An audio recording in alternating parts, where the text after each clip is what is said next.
Hi, welcome to Jam's Adventures. I'm Jam.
Hi, welcome to Jam's Adventures.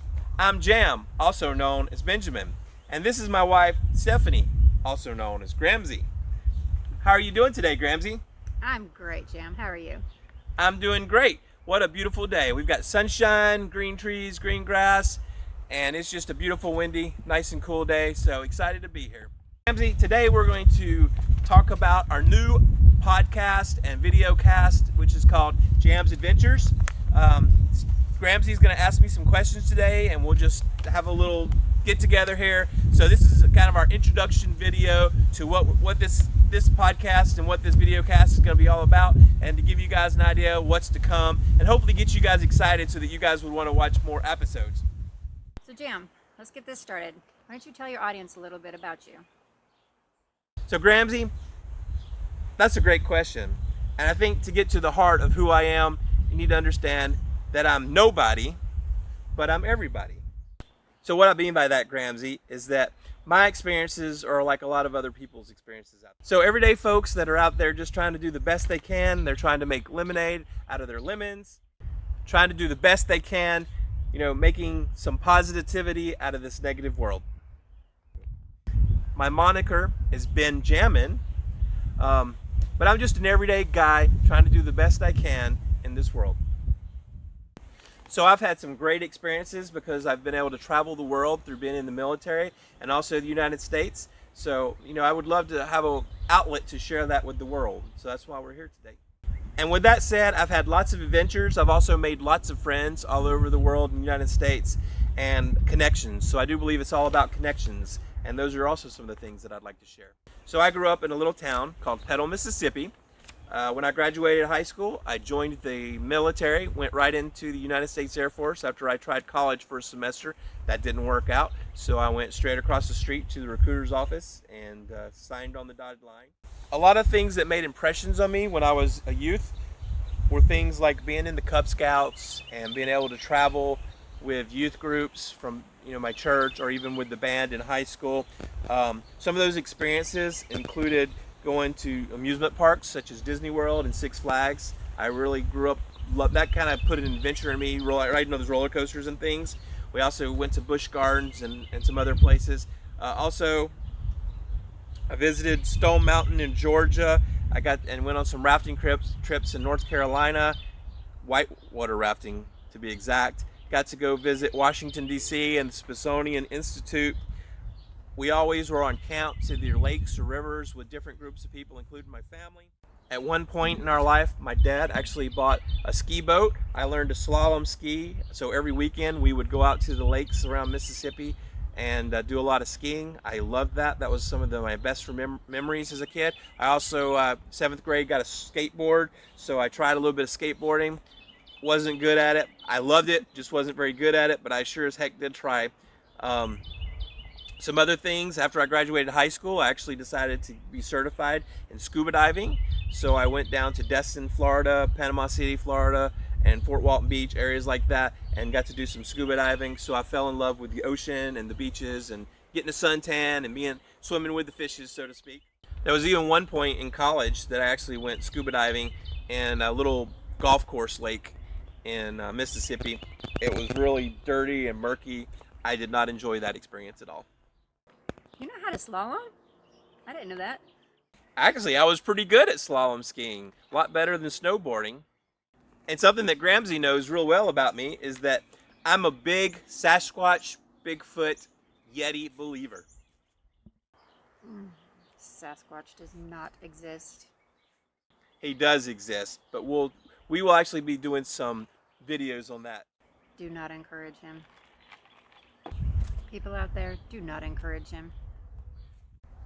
So Gramsci, while I do believe in Sasquatch, I don't believe that aliens exist from other worlds, but I do believe that aliens are out there. I just feel like it's more of a spiritual things, not something that we'll get into today, but that's definitely something we could discuss at a later date. But I do believe in the paranormal. I personally would call it more of a spiritual issue, a spiritual realm than the paranormal. But with that said, I don't believe that ghosts are dead people. I believe that ghosts are more of a spiritual thing. But those are also some things that we can discuss at a later date. So Gramsci, I do believe that things in the spiritual can affect things in the natural. Yes, Jam, I do agree that the spiritual world does affect the physical world. Awesome. With that said, I do believe in the God of the Bible and the Jewish and Christian faiths, but we do not follow any one denomination or Christian pastors. So Gramsci, Jam's Adventures is an opportunity for me to make some life changes, turn some curses and nightmares that have been in my life into some blessings, and lean towards the light, not darkness.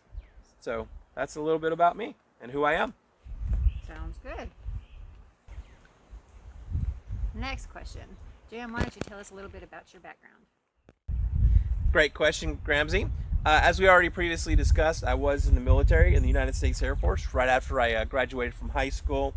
So my first station was in North Dakota. I was stationed at Minot Air Force Base. Why not Minot? Reason's the reason. So Gramsci, my first career in the Air Force was in munition systems specialist. Basically, that's ammo. And some of our famous sayings that we had in ammo was, if you ain't ammo, you ain't cheap. Another one was, we live so others may die. And the last one, which was one of my favorites, is giving the enemy the opportunity to die for their country. So as a munition systems specialist, I worked with the B-52 bomber and the B-1 bomber. We would build the munitions and deliver them out to the aircraft. And another thing was I actually worked on nuclear missiles.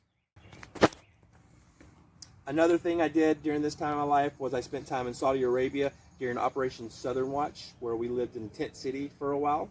So that was fun, living in a big tent city with thousands of other people in Saudi Arabia. Another thing that I was able to do was I went to Red Flag in Las Vegas, which is, that's the Advanced Aerial Combat Training Exercise. It's where fighter pilots from all over the world come together with bombers and refuelers and other pilots, and they do training missions there in Las Vegas. My second career in the Air Force, I worked as a surveillance technician on the Boeing E-3 AWACS surveillance aircraft. During this time, I flew missions around the world from Saudi Arabia, Turkey, and drug enforcement operations over the Caribbean and down in South America.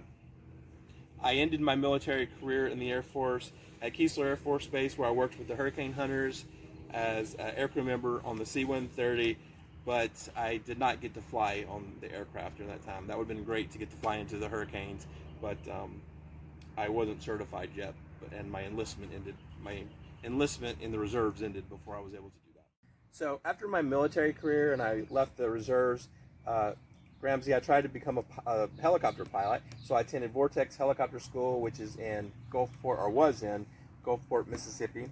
But after $2,000 and 8 hours later, I was trying to fly the Robinson R-22 helicopter, and I basically ran out of money. So at that point, I switched to the Cessna 172 fixed-wing aircraft, and I attended flight school in Ocean Springs, Mississippi at the Ocean Springs Airport. I had around 50 hours in the 172, and I finished up my cross-country, and all that was left was my FAA final flight check, but I never did that because I was also working on my bachelor's degree, and I put it on pause to finish my bachelor's degree, but that was 2004 or 5-ish, and I haven't went back since. I pretty much made working on my bachelor's degree the priority at that point in my life. I had plans to go back to finish my flight training. I just never did it. Life gets in the way sometimes. Yes, it does.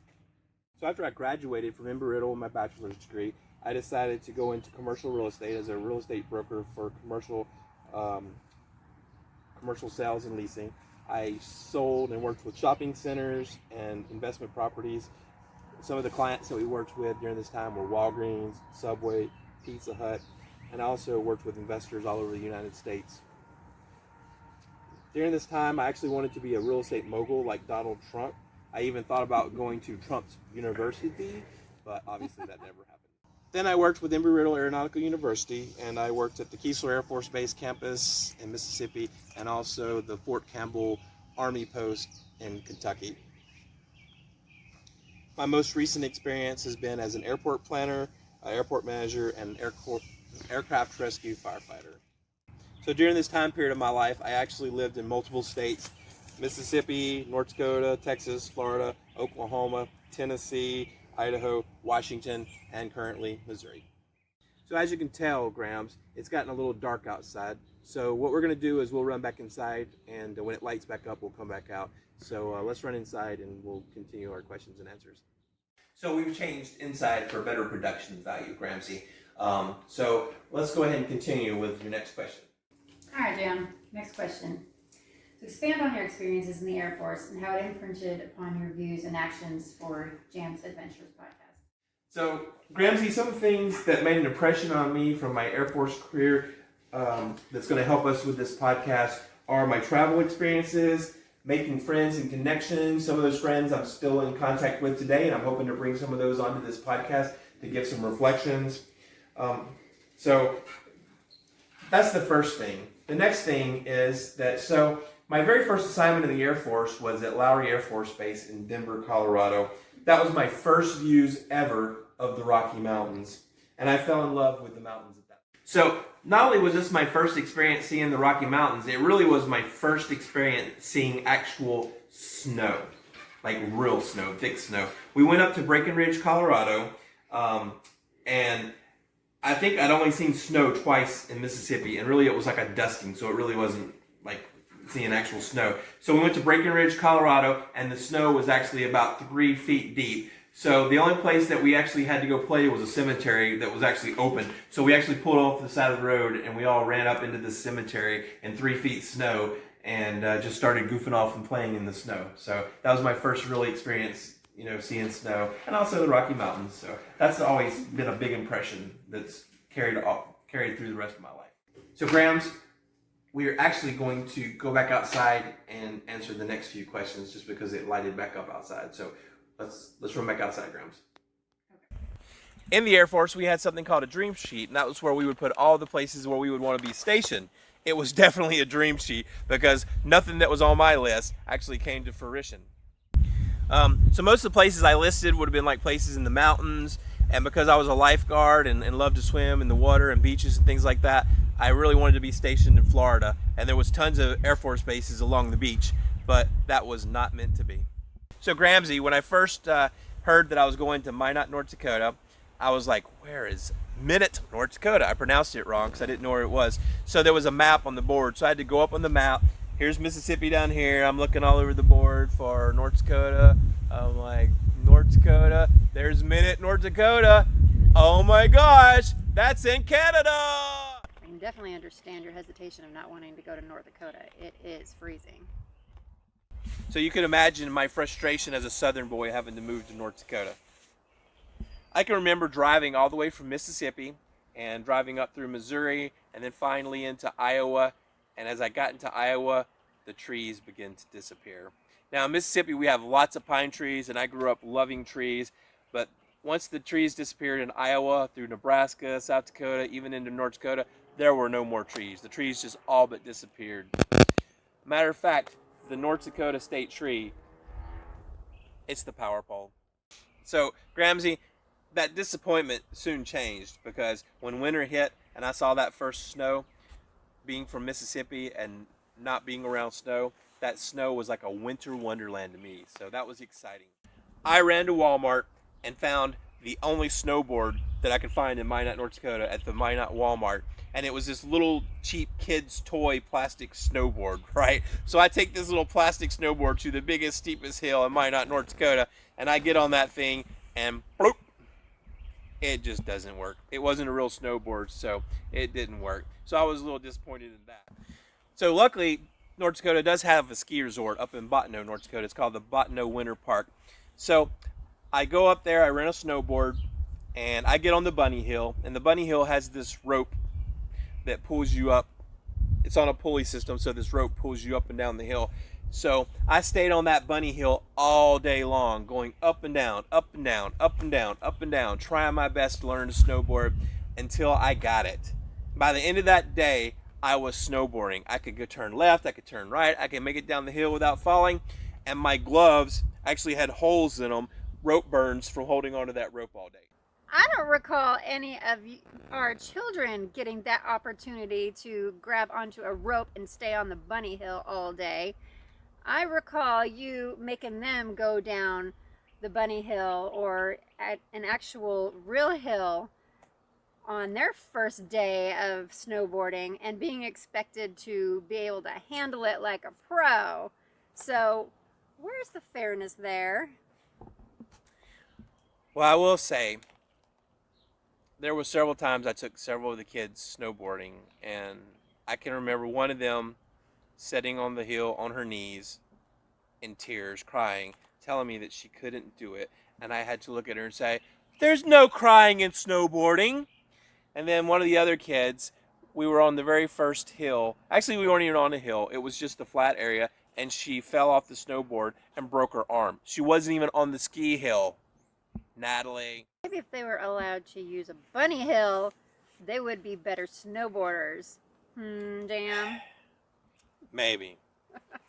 But the good thing and the moral of the story is that after that day in Bottineau, I could officially call myself a snowboarder, and I can honestly say that was one of the best days of my life. Some other adventures that we went on while we were in North Dakota, we jet skied in Lake Skakawea. Lake Skakawea is the largest lake in North Dakota. It's formed when they dammed up the Missouri River. I also got to scuba dive in that lake. That wasn't very impressive. I think I saw one walleye the whole day. I did learn to fish in North Dakota. We fished for northern pike and walleye, so that was really exciting. Fishing was really good up there. And I even got to go to Minnesota one time and enter an ice fishing tournament. Of course, I didn't catch anything or win a prize, but I tried.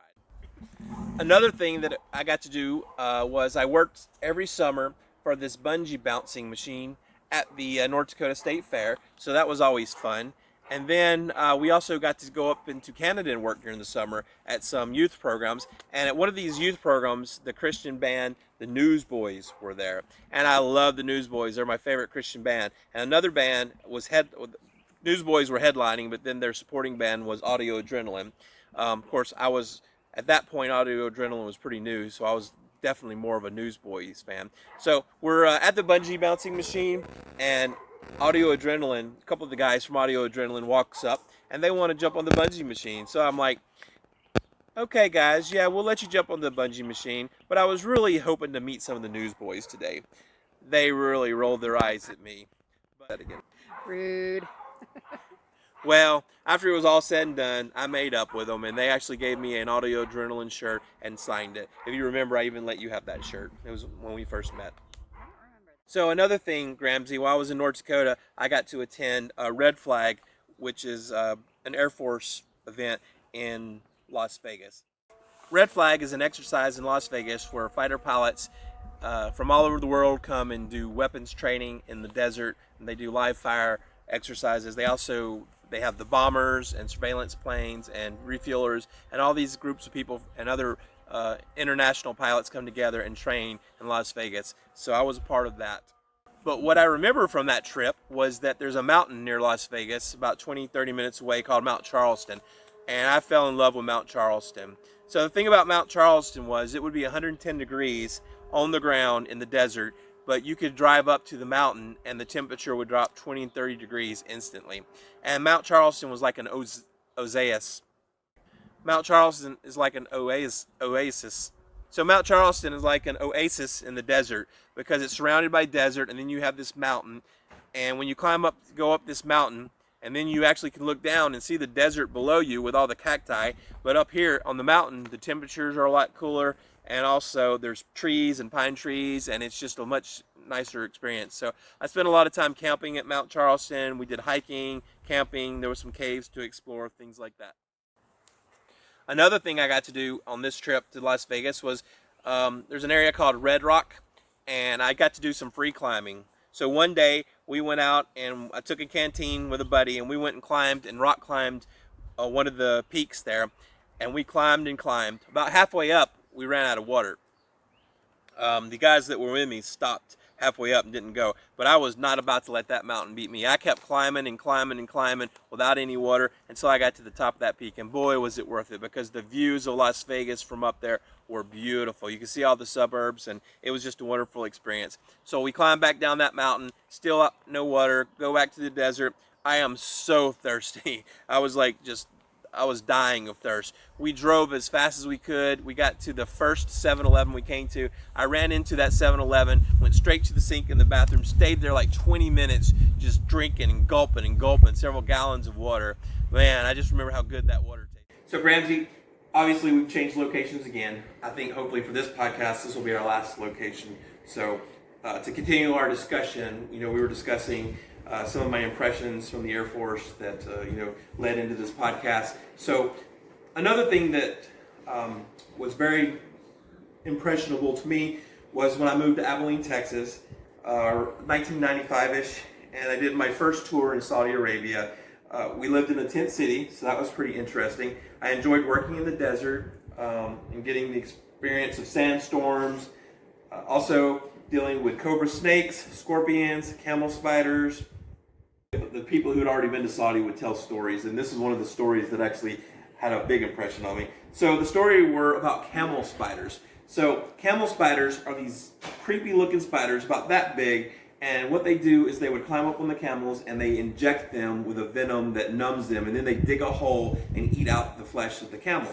Well, the stories are that to be careful when you get to Saudi, because these camel spiders would get on you at night and they would numb you and they would dig and eat your flesh. So my very first night, I get to my tent, the tent that we had to stay in. It's a building tent. It's not your normal tent, but it's a building tent until you get stationed to your tent. And so we're sleeping, and they put me on this cot. They turn the lights out. I'm sitting there, and all night long, I start thinking about camel spiders. So I'm sitting there sleeping, trying to sleep, but I keep feeling camel spiders and looking for camel spiders. And the whole night was just miserable because of that story and those horror stories about them camel spiders.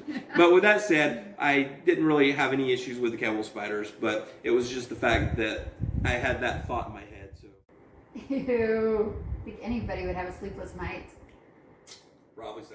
So in 1998, I actually got to go back to Las Vegas to Red Flag, and this time I took my snowboard. There's actually, at Mount Charleston, it was wintertime, I think it was January, February, but they actually have a ski resort, believe it or not, in the deserts above Las Vegas. So I went to the Mount Charleston ski resort with my snowboard and snowboarded, and then another great experience this time with my snowboard was we actually went north into Utah for my first big mountain experience at Bryce Canyon, which is up about 5 hours north of Vegas, and it's an actual ski resort on a mountain.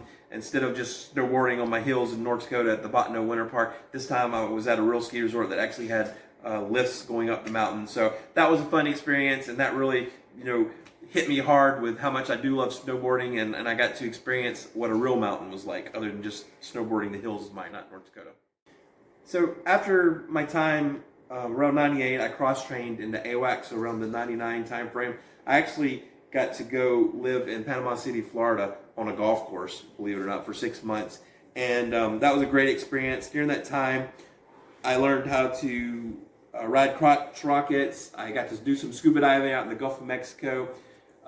We rode crotch rockets up and down the panhandle of Florida, even during a hurricane, so that was fun. And another thing that I got to do was we would go and dive in some of the springs around the Florida panhandle. There's actual springs with cave systems and things around, so I really got a love for what it was like to be diving in caves. That was exciting.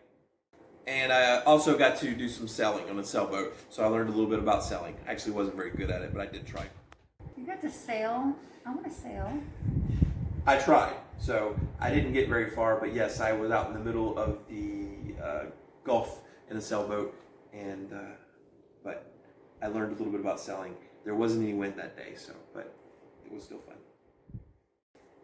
So around the 1999, I was heading back from Panama City, Florida to my first station on the AWACS at Tinker Air Force Base in Oklahoma. I actually got to go to North Dakota and spend some time in North Dakota. We rented some snowmobile. We borrowed some snowmobiles and got to do snowmobiling in North Dakota. That was awesome. Great experience. I learned that if you don't tell the people on the back of the snowmobile to hold on to you, they'll go flipping off and do a cartwheel off the back of the snowmobile. So that was interesting. But that gave me a love for riding snowmobiles at 80 miles an hour across the prairie lands of North Dakota. Did someone bounce off the back of the snowmobile? Well, the thing was, I was going over a hump and we kind of ramped. And not only did they fall off the back of the snowmobile, I didn't notice it for about a half a mile. So eventually I turned around and they were nowhere to be found. So I had to backtrack about a half a mile to find them in a snowdrift. So I also got to visit Turkey and Saudi Arabia as an aircrew member on the AWACS.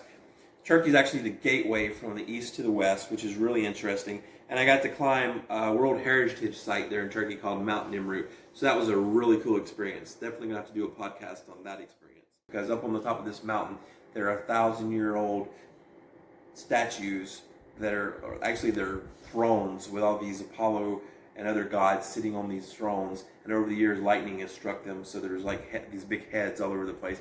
But that was at Mount Nimrut, Turkey. So very cool experience there in Turkey. Another thing I did while in Turkey was I got to scuba dive in the Mediterranean Sea. And one thing that's cool about the Mediterranean Sea is the part of the Mediterranean Sea I was in, there weren't a lot of fish, but what there was there were shards of vases and pottery that were thousands of years old. So the seafloor was covered in it because all these ships had shipwrecks over the years, and all their cargo from like thousands of years ago, their vases and stuff that they would carry, food and other things, were cracked and all over the place. So you could actually scuba dive down and pick up these shards that were thousands of years old of vases, but the antiquities authorities of Turkey would not let you, you couldn't take it home with you. You had to drop it and let it go back to the bottom of the ocean. In the early 2000s, I also had the opportunity to go to the Caribbean, down to a little island called Curacao.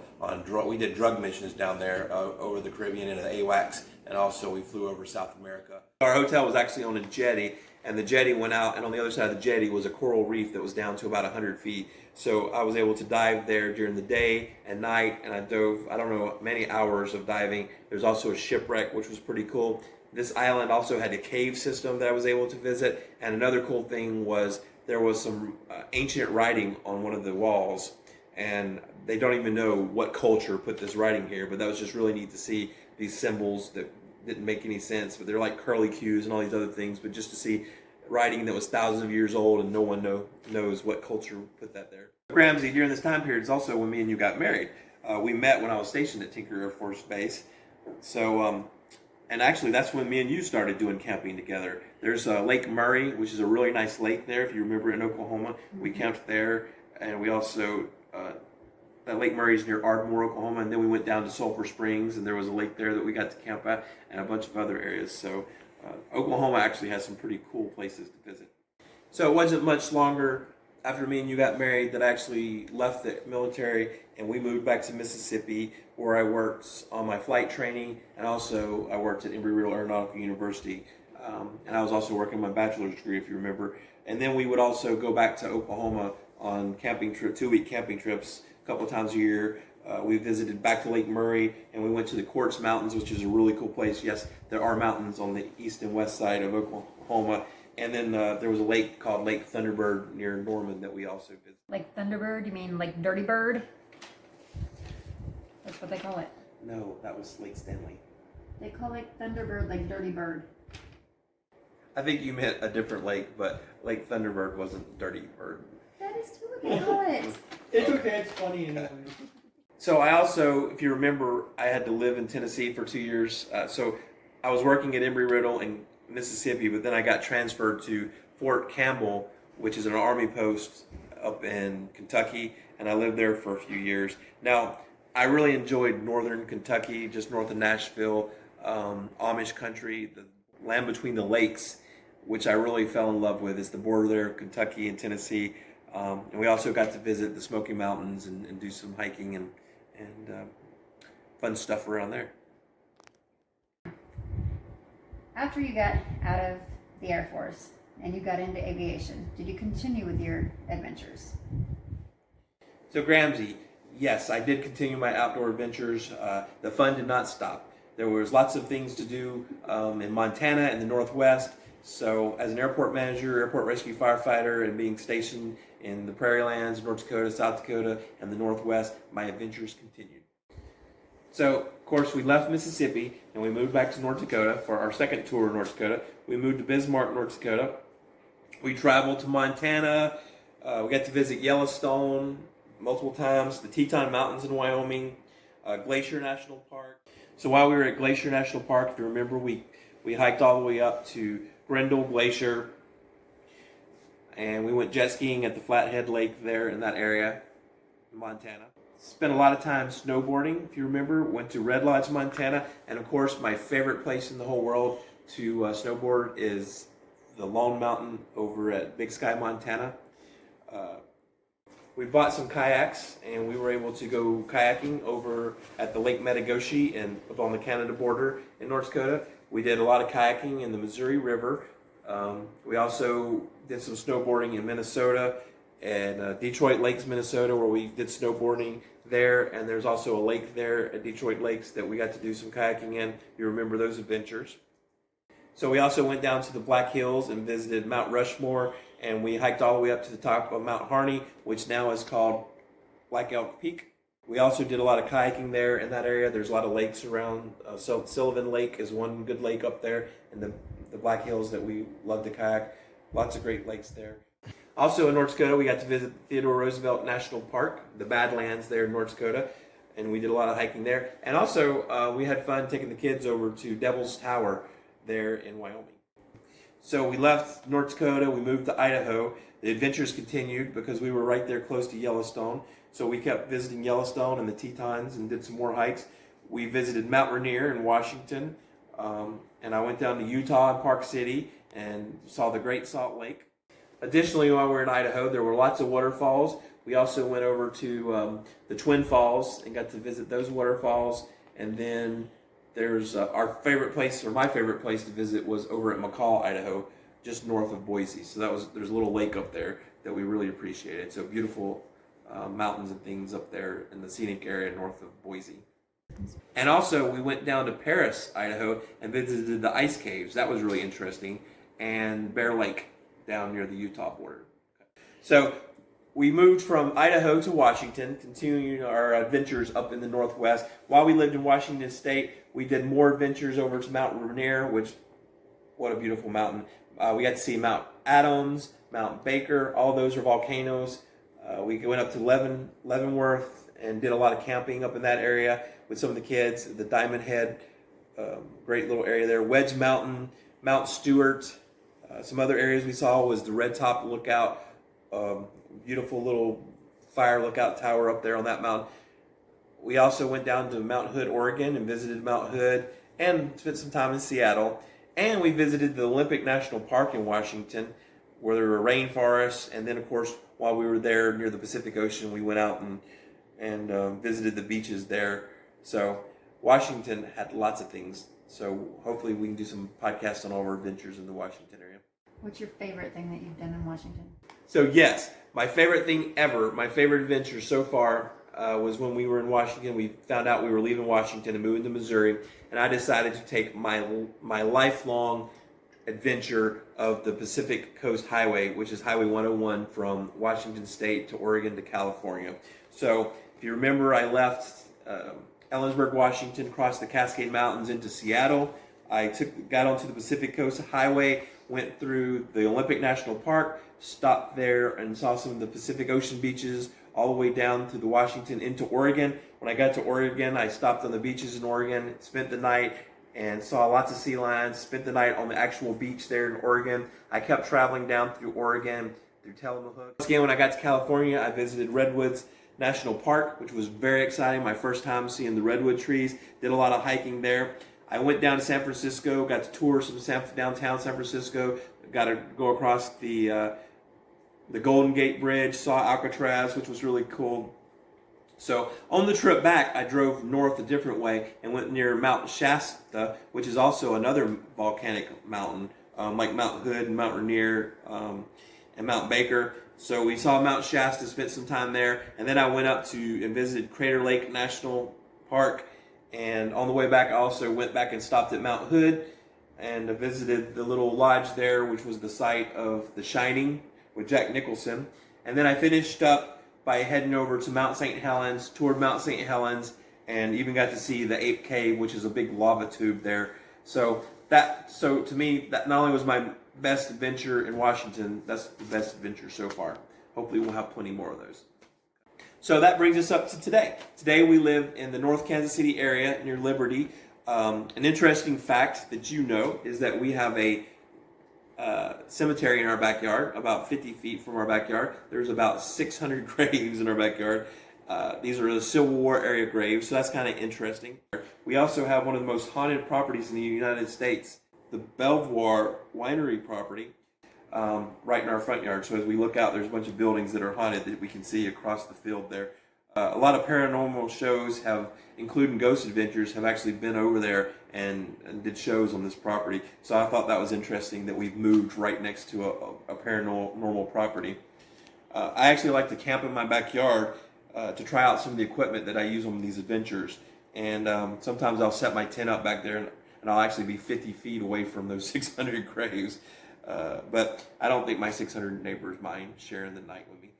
So that brings us to this phase of my life with Jam's Adventures, where I wanted to try being an influencer and a podcaster, and also my new adventure in Idaho is going to be as a wilderness instructor. So hopefully some of these things are going to lead into different types of shows that we can share with you guys. So Jam, not that we can't already guess, tell us more about your passions and hobbies.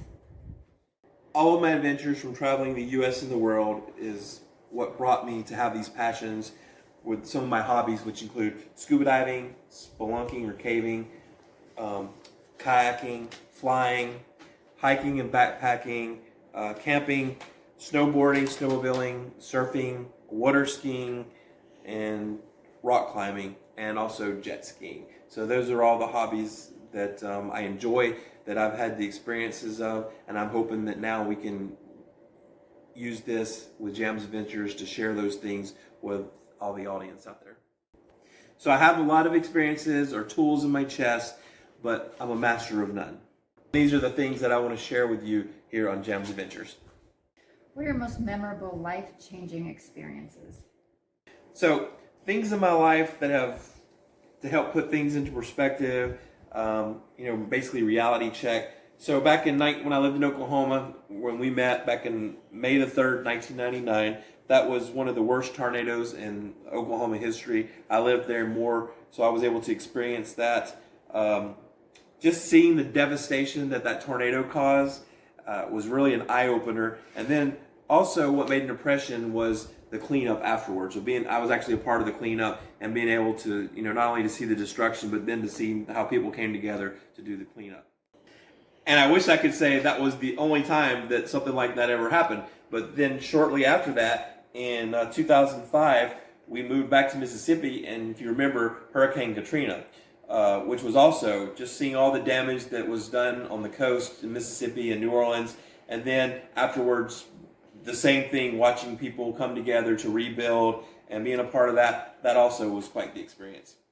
And even that wasn't the last time after Hurricane Katrina. So next, if you remember in 2013, this is more applicable to you than me. I was living in Tennessee at the time, and you guys were living in Petal, Mississippi. And during 2013, there was a tornado, and that destroyed our house. And you guys were at home at the time, if you remember that.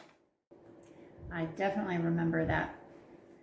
Well, this was another time where the destructiveness and unforgiveness of nature, but then to watch people come together for the cleanup and just to watch the whole community rebuild, that was very exciting.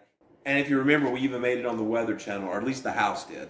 This was a very destructive and unforgiving force of nature, but what we witnessed after this was how people come together, the community, and they helped to rebuild Petal, Mississippi, despite the circumstances. So this goes back to some statements we already talked about, that people are just everyday normal folks enjoying life the best they can and making lemonade out of lemons. And then, of course, keeping it real and trying to turn the positive from negative situations.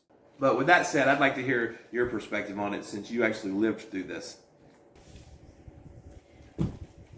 I was at home with all of our kids. Our youngest was still a baby taking a nap, and I think we had 7 kids at home at the time, and the tornado was supposed to have passed us, but obviously it didn't. It hit our house, and it hit pretty hard, and all of our kids made it into our little tiny bathroom, which was the only room in the house that didn't have a window. And luckily we all made it in there, and we all made it in safely before all the windows burst in. And luckily, we were pretty lucky. Our neighbors weren't as lucky. Their house was pretty much destroyed. The Ace Hardware across the street destroyed their house, and they were really upset about it, but we were all safe. We were very lucky. So Jan, what kind of things are still on your bucket list? Well, some of my favorite things that I still want to do, skydiving's on that list, but it's not the top of the list. But also, I'd like to climb a few more peaks, see a few more caves, do some spelunking, and of course, my favorite thing, which I've tried to do that I haven't been able to do yet, is visit Antarctica and the South Pole. So Jan, what made you want to become an influencer and content creator? I hate those terms, influencer and content creator. I prefer to say motivator, because what I want to do with these podcasts is share my experiences, and I wanted to help others get the most out of their experiences. So I've wanted to do this since early 2000s when YouTube was the place to be, and a lot of creators were started to show up on YouTube in the 2000s. I tried a few times with some of my other videos to try to get some viral videos, not much success. But this time we've got a better crew, we've got more experience and a few more life experiences and also more time on my hand. So I think this is the right time to try out Jam's Adventures. So why the name Jam's Adventures? So because I wanted to be a rock star, my name was Benjamin, my moniker that I wanted to use. Of course, then when we had some grandkids, the grandkids wanted to call me something, so they picked Jam. So they called me Jam. And of course, they gave you the name Gramsy. But with that said, I just decided to shorten it to Jam's Adventures for the grandkids' sake. So what can people expect from Jam's Adventures podcast? So Jam's Adventures is going to be an opportunity to share some of these life experiences. And of course, with my new job as a wilderness instructor, I'm going to be spending a lot of time in the Northwest. So we're going to be visiting lots of national parks, some of the ones we talked about, and just giving you some tours of those national parks, giving you some best practices, visit some off-the-wall places, some historical sites. We'll talk about these experiences and some of the places that I've visited, also the gear that we'll be using on some of these trips. And just for fun, we'll delve into some paranormal, spiritual issues, talk about some aliens, definitely talk about Bigfoot. We might even have some video of Bigfoot. Little social commentary to top it off. And hopefully all this sounds right up your alley. You're going to be a great hiking and wilderness instructor. Thanks, Gramsy. Well, with that said, let's get this started, guys. Let's get it on like Donkey Kong. So you'll be able to see Jam's adventures through Facebook, TikTok, Spotify. We're going to also be on Instagram, have some YouTube, and any other platforms that we can get on. So keep a lookout for all of that. So thanks for joining us today, and we will see you next time on Jam's Adventures. See you next time on Jam's Adventures!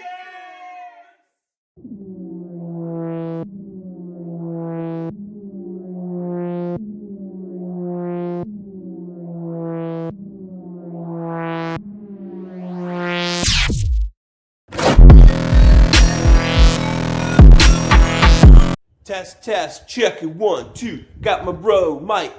1, 2, Matt in the house. I'm Jam.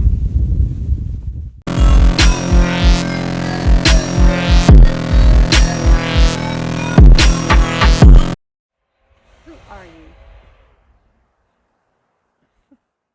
Hi, I'm Stephanie, also known as Gramsy.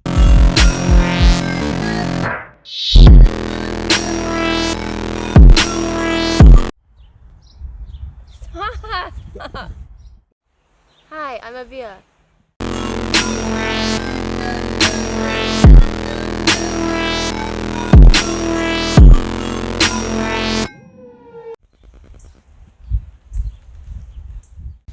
Matthew.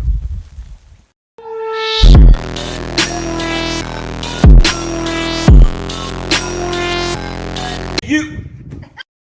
I'm Sarah.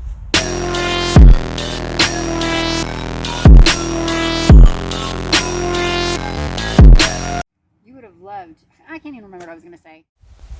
Hi, I'm Josh.